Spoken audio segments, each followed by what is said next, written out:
नमस्कार मित्रांनो, ॲग्रीकट्टा यूट्यूब चॅनलमध्ये आपले सर्वांचे स्वागत आहे। मित्रांनो, ग्रामसेवक भरती असो किंवा आरोग्यसेवक भरती असो, यामध्ये आपल्याला IBPS पॅटर्न नुसार बुद्धिमत्ता, गणित व बुद्धिमत्ता या विषयामध्ये कोडिंग डिकोडिंग या टॉपिकवर हमखास 2 ते 3 प्रश्न विचारले जातील। त्यापैकीच आपल्याला अशा प्रकारचा एक प्रश्न दिसणार आहे परीक्षेमध्ये। या ठिकाणी आपल्याला अल्फाबेटची सिरीज दिलेली आहे। या सिरीजचं रिलेशन या सिरीज सोबत जसं आहे त्याचप्रमाणे या सिरीजचं रिलेशन पुढील सिरीज सोबत कशा प्रकारे असणार आहे हे आपल्याला विचारलेलं आहे परीक्षेमध्ये। तर आपण बघू शकता या ठिकाणी आपण अल्फाबेट लिहिलेले आहेत। तर आपल्याला हे अल्फाबेट कसे लक्षात ठेवायचे याबद्दलची माहिती आणि अशा पद्धतीचे प्रश्न कसे सॉल्व्ह करायचे परीक्षेमध्ये काही सेकंदामध्ये आपण या प्रश्नाचं उत्तर काढू शकतो। तर याची संपूर्ण प्रक्रिया बघण्यासाठी हा व्हिडिओ शेवटपर्यंत बघा। व्हिडिओ अत्यंत छोटा आहे आणि आपल्याला लवकरात लवकर समजणार आहे। यामध्ये आपण ट्रिक लावणार आहोत, ती ट्रिक कशा पद्धतीने वर्क करते आणि परीक्षेमध्ये आपला वेळ कसा वाचणार आहे हे आपण बघणार आहोत। चला मग बघूया। आपल्याला प्रथम अल्फाबेट कसे लक्षात ठेवायचे, तर आपल्याला याचे नंबर वगैरे पाठ करायची कुठलीही गरज नाही। आपल्याला फक्त लक्षात काय ठेवायचं आहे, ज्या ठिकाणी मी राउंड केलेला आहे E, J, O, P आणि Y या एवढ्याच अल्फाबेट मधील एवढे जे आहेत अल्फाबेट तेवढे लक्षात ठेवायचे आहेत।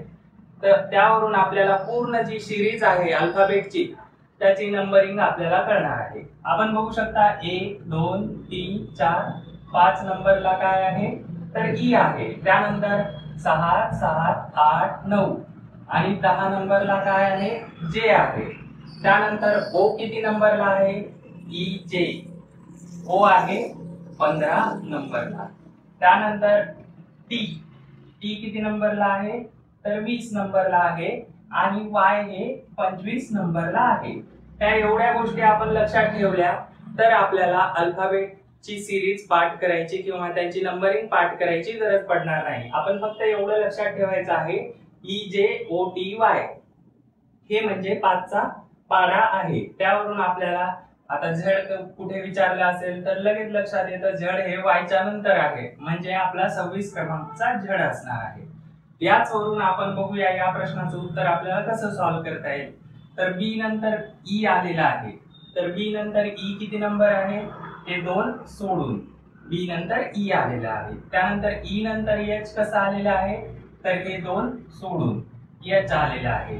त्यानंतर H वरून K कसं आलेला आहे H, त्यानंतर I आणि J सोडलेला आहे आणि K आलेला आहे आपलं। अशा पद्धतीने आपल्याला 2-2 अल्फाबेट सोडून या ठिकाणी आपल्याला पॅटर्न दिलेला आहे।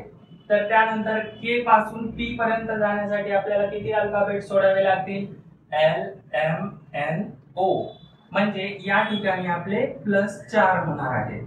इथे +2, इथे जी एका ठिकाणची सिरीज आहे त्यामध्ये +2 होत आहे आणि जेव्हा आपण जंप करतो दुसऱ्या सिरीज वर त्या ठिकाणी आपण +4 करत आहोत। बघा मग P आणि S मध्ये किती +2 केल्यानंतर येतं का Q आणि R सोडलं की आपलं S येणार आहे। P पासून Q आणि R सोडले की आपलं S येतं। अशाच पद्धतीने S पासून V पर्यंत T आणि U सोडलं की इथं पण +2, त्यानंतर +2।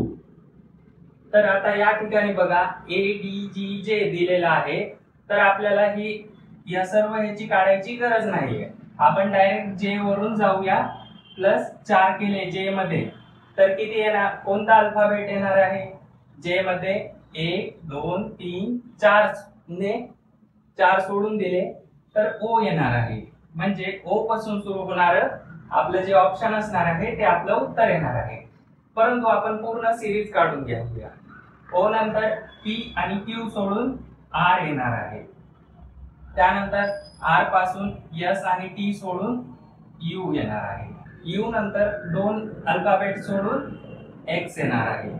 मित्रांनो, अशा पद्धतीने आपण परीक्षेमध्ये एकदम ही ट्रिक लक्षात ठेवून अशा पद्धतीचे प्रश्न सॉल्व्ह करू शकता। अशाच पद्धतीचे व्हिडिओ सेशन बघण्यासाठी ॲग्रीकट्टा यूट्यूब चॅनल सबस्क्राइब करून ठेवा आणि PDF मटेरियलसाठी टेलिग्राम चॅनल जॉईन करायला विसरू नका। धन्यवाद।